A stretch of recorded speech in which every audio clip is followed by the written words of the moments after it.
Hey, here we are today at the brand new, you can barely see it back there, Jersey double coaster at Six Flags Great Adventure.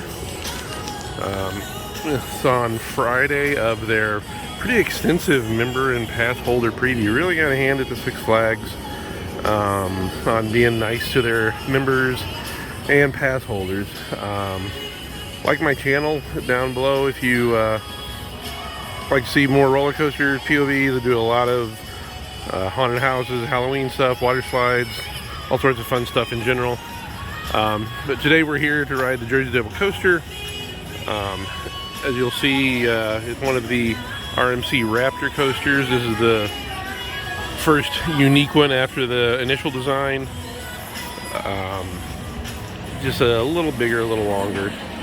So they have had both on Thursday or Wednesday, they did this. Yesterday was media day. Today and tomorrow they're doing this 10 to 12 for members only, and then 12 to close for everybody with a membership or season pass. I was quite surprised at how few people have memberships. It's almost noon and there's a long line of people to get their wristbands for season passes. So there definitely are a lot more season pass holders than membership people. So let's go up to the ride. And just like that, the coaster is now down for technical difficulties. The last ride I made, I was surprised they were stacking really bad, stacking all four trains. So as you can see, the ride, I guess it used to be in front of El Diablo, so it's a repurposed statue, but it fits great here. And then we have the ride sign, Jersey Devil coaster. So my opinion on the ride, and I hadn't even noticed, there's actually a train stuck up on the lift hill. Not sure what's going to happen with them. So you can see most of the ride here. We'll put so up there they go.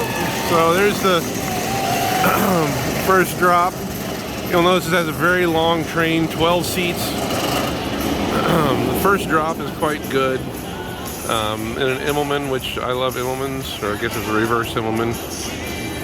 And then really the only airtime hill in the ride is right there. After that you go through a hanging section there, then the turnaround, which is decent. Then you do the return, you do a inline loop there. You'll notice the train's going very slow. It doesn't really fly through the track at all. From the mid-course, it does a turnaround and goes through 3 bunny hills, which really give no airtime at all. So you can probably tell my opinion of this coaster is not all that high. It's a fun coaster. It's going to make the average park goer very, very happy here, no question about it. Is it the best ride at Six Flags Great Adventure? Absolutely not. If you like big roller coasters, Nitro right next door is much, much better still. This ride, the single line train, is very unique, no question about that. My first ride was front seat, and that delivers a very unique experience, very fun. The middle seats are all sort of meh. The back seat is without a doubt the most crazy seat, and it's what I figured. This is a very long train, which has made the elements be much more drawn out because it would be too crazy in the back. But when you're in the back seat, the first drop, the Immelman, and the first airtime hill does deliver pretty serious airtime and G-forces. The rest of the ride, even in the back seat, is, you know, it flows well. A lot of RMC coasters don't flow well. Twisted Timbers at King's Dominion just fights the track the whole second part of the ride and throws you around left to right, up and down. Not my kind of thing as I get older, for sure. I'm more of a smooth coaster with floater airtime. This has, like I said, I'm surprised. Well, although it doesn't have that many airtime hills, but the final 3 bunny hills are taken very slowly. Maybe they'll fix that, but that leads to the biggest issue with this coaster by far is the track. This ride is not smooth. You can't tell it from the outside, you know, from watching it. But every track piece, joint you feel. So you can see, if we zoom in here, you can see the track piece that just went over it there. You know, the track sections are 30, 40 feet long, and they you know, they're bolted sections. There's really no get track at all.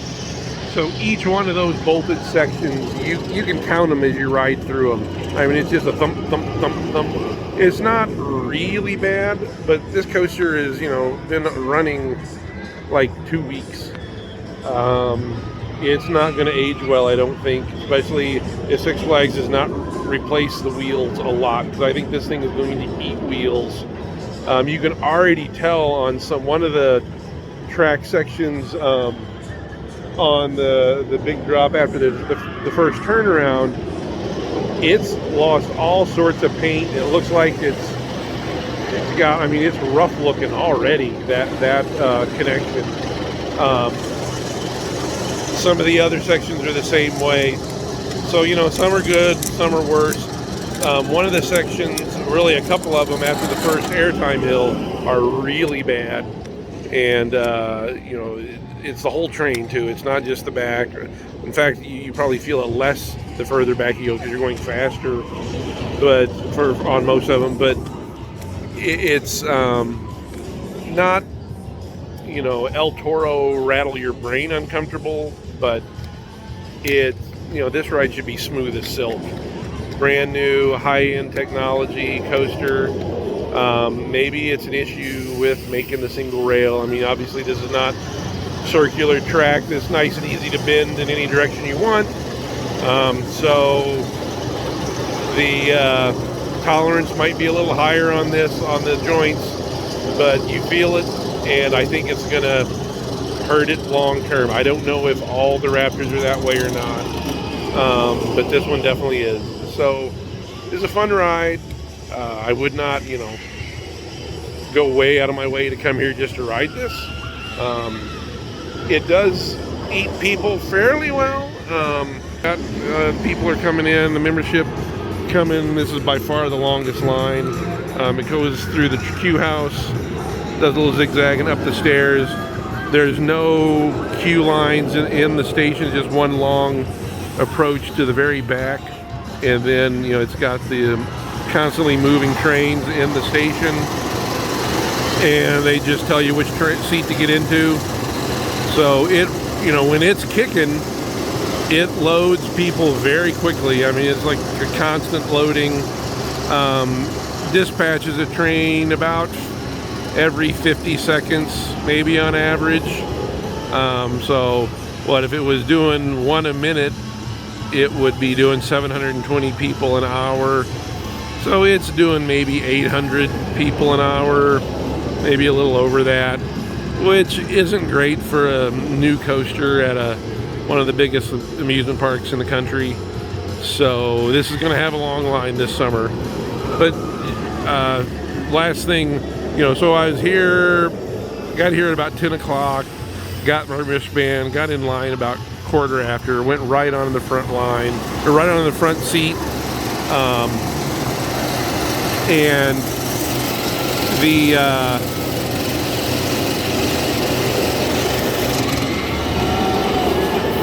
the wait at that time was nothing. I literally walked right into the front seat. Then as time went by, it went to about the stairs up there.